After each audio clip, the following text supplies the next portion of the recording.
So, what is the best Mastiff dog breed for first-time owners? Well, today we are starting a brand new Ultimate Dog Championship tournament where 16 Mastiff breeds will go head-to-head in a knockout format to determine which Mastiff breed is the best for first-time owners.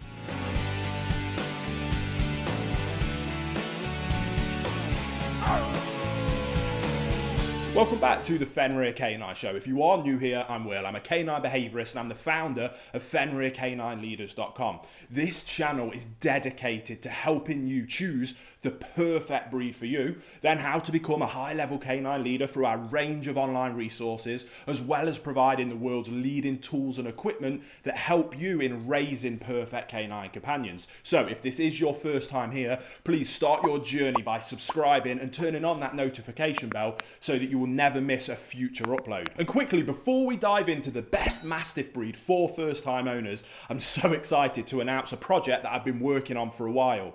Now, as professional dog trainers or canine behaviourists like myself or high-level canine leaders like you guys, then the tools of our trade are vital. And one of my biggest frustrations has always been how terrible most training pouches are. I've broke so many as they're usually cheaply made, or they don't offer enough space for what we need, and they usually look pretty terrible. So I decided that we would create our own, and I'm so excited that we have now launched our Odin training pouch. It really is my dream training pouch realised. It's got a double pocket structure to keep tools and treats separate, a big 3-litre carrying capacity so that you can carry everything you need at all times. It has additional webbing on the side like military packs so you can add additional items or connect your lead for hands-free working with your dog. It's the highest quality materials and structure, and last but not least, I designed it to look awesome so that I'd be happy to wear it day in and day out. So if you are interested, you can check it out at FenrirCanineLeaders.com, and the link is in the description box below. Oh, and now we do also offer 3 worldwide track shipping for qualifying orders. So with all that said, let's get into it. If this is the first time watching one of our UDC competitions here, this is how it works. I have chosen the 16 most common Mastiff dog breeds, or breeds that originated from Mastiffs, and then in this video I'm going to introduce you to each one of these breeds that will be competing in this new tournament. Then they will be randomly seeded into our 16 breed knockout style tournament bracket. Each contest is for over 5 rounds, specific to areas that are important to consider if a first-time owner wants to get a Mastiff breed. And don't worry, I'll also explain what these 5 rounds are going to be in today's video. The breed that wins the most round in each contest progresses to the next round until we're left with our last breed standing and can crown them the best Mastiff breed for first-time owners. So, without any further ado, my friends, let's take a look at the 16 breeds competing in this tournament. And just so you know, these are in no particular order whatsoever. So, the Bull Mastiff is our first breed entering this tournament, hailing from here in the UK and weighing up to around 130 pounds. Now, hailing from Japan and weighing up to around 135 pounds, we have the Tosa Inu at number 2. The Tibetan Mastiff is our third entrant, hailing from, well, you guessed it, Tibet, and weighing up to a whopping 170 pounds. The fourth entrant is a relatively rare Mastiff breed, hailing from Denmark and weighing in at around 130 pounds, and we have the Broholmer. Our fifth Mastiff is the Cane Corso, the Mastiff breed I most recently owned myself, hailing from Italy and weighing up to around 150 pounds. Our sixth breed is another lesser-known Mastiff, the Pyrenean Mastiff, coming from Spain and weighing a colossal 175 pounds. Next up, we have the Fila Brasileiro, hailing from Brazil and weighing up to 180 pounds, a real heavyweight in this contest. Our eighth entrant, and marking the halfway spot, is the Dog de Bordeaux from France. This is a Mastiff that can weigh up to around 140 pounds. Next up, we have the Borbal, hailing from South Africa. This is another super heavyweight and is known to weigh up to 200 pounds. At number 10, we have the biggest entrant in this competition. From here in the UK, and arguably our OG Mastiff, where most of the other Mastiffs come from, and that's the English Mastiff, who can weigh up to a ridiculous 250 pounds. Next is a slight wildcard entrant, not commonly referred to as a Mastiff, however very much originates from Mastiffs, and being no smaller, often weighing over 200 pounds, we have the St Bernard, hailing from areas around Switzerland and Italy. At the 12th spot, we have the Bully Cutter, a breed from Pakistan that is booming in popularity at the minute and weighing in at around 190 pounds. Next up is the Dogo Argentino, hailing from Argentina and weighing a lean and athletic 100 or so pounds. Moving on, we have the Presa Canario, a breed hailing from the Canary Islands and being in the middle of the pack weight-wise at around 130 pounds.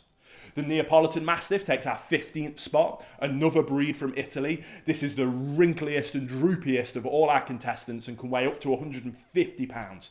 And last but certainly not least, we have the Great Dane. Like the St. Bernard, they're often left out of the conversation when we talk about Mastiffs, but their origins and histories definitely allow them a spot in this contest, and they can easily top 190 pounds. Now, of course, I know there is more Mastiffs out there, but we had to choose just 16, and I went with the breeds that people most commonly come to me seeking advice about. But before we look at how these breeds have been seeded into the tournament bracket and what our 5 rounds that these breeds are going to fight it out over, now is a good time to quickly show you our Fenrir Odin range of products going alongside our Odin training pouch. These collars and leads are designed to be the strongest on the planet whilst remaining lightweight and stylish.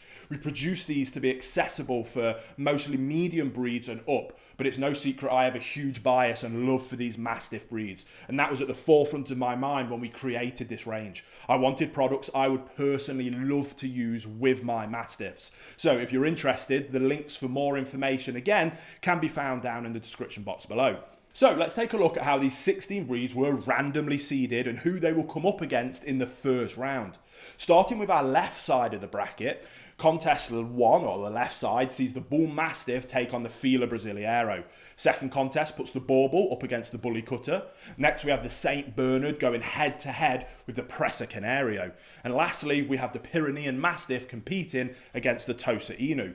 Now moving on to the right side of our bracket, we have the Broholmer welcoming the Dog de Bordeaux. Second on that side of the bracket sees the Neapolitan Mastiff taking on the Great Dane. Next we have the Connie Corso versus the Dogo Argentino, and the last contest of our first round will be the English Mastiff and the Tibetan Mastiff. So now we know how our 16 breeds and who they will be facing first, we now need to look at what the 5 rounds they will be competing in are. Now, round 1 will be the natural guarding and protection skills of the dog. I never recommend any first-time owners doing formal protection or guarding work with their dogs. However, if you're interested in a Mastiff breed, you're probably keen to have a dog that can act as a great deterrent, as well as be able to protect you or your family should a worst-case scenario ever happen, like someone breaking into your home. It is horrible to think about, but it actually happens every single day. And the best way to stop this is having a dog that is intimidating, sounds a thunderous alarm, and won't back down should someone be crazy enough to ignore that warning bark. Now, round 2 is the dog's trainability for first-time owners. Now, as I always say, trainability isn't simply a dog's level of intelligence, and even more so for first-time owners. What we're looking for here is a breed that is eager to please, loves working with its owner, and is driven to do so. And finally, a breed that isn't overly independent or comfortable making decisions for themselves. We want a breed that constantly seeks direction from its owners and can't wait to please them. Round 3 is temperament with children and other animals. This one's fairly self-explanatory. As a canine behaviourist, one of the most common reasons I see for first-time owners giving up Mastiffs or even putting them down is aggression towards other animals or children. To set a first-time owner up for success, we want a breed that's more naturally inclined to being great with other animals and children that they may come across or even live with. Now, round 4 is the dog's adaptability. Now, this one may seem a little bit out there, but let me explain. You have heard me refer many times to the importance of being a calm, consistent leader for our dogs. One of the main reasons I see first-time owners struggle with their dogs is a lack of consistency, either through them bouncing around different theories and training styles and being inconsistent by accident. All of these areas are covered in my Perfect Puppy course to help you avoid making these mistakes. Again, link down in the description if you're interested and want to check it out or read our testimonials from all our happy clients. But a dog that can be adaptable and more forgiving of a first-time owner's inconsistencies can go a very long way in helping give the owner time to iron out their creases in their leadership and get to that calm, consistent leadership that is so important. On top of all that, many first-time owners are younger, and again, from my extensive experience with many people in this position, life often gets in the way. Whether that's work life, moving house, relationships, family or social lives, a dog that can be adaptable with this kind of lack of routine and constant state of change is also very beneficial. And last but not least, our fifth round is time requirements. Again, like I just mentioned, due to the common age of first-time owners and their life stages, they tend to be very busy. We want a breed that doesn't have huge time requirements in terms of exercise and training. We want to achieve our goal of perfect canine companionship as easily as possible with first-time owners, as they often don't have the time required to remedy problems if they arise, and even more so with a highly demanding breed. So that's our new Ultimate Dog Championship tournament to crown the best Mastiff breed for first-time owners. If you are new here, don't forget to subscribe and turn on that notification bell so that you don't ever miss a single contest in what will be a really fun series. And I'll see you on the next episode of the Fenrir Canine Show.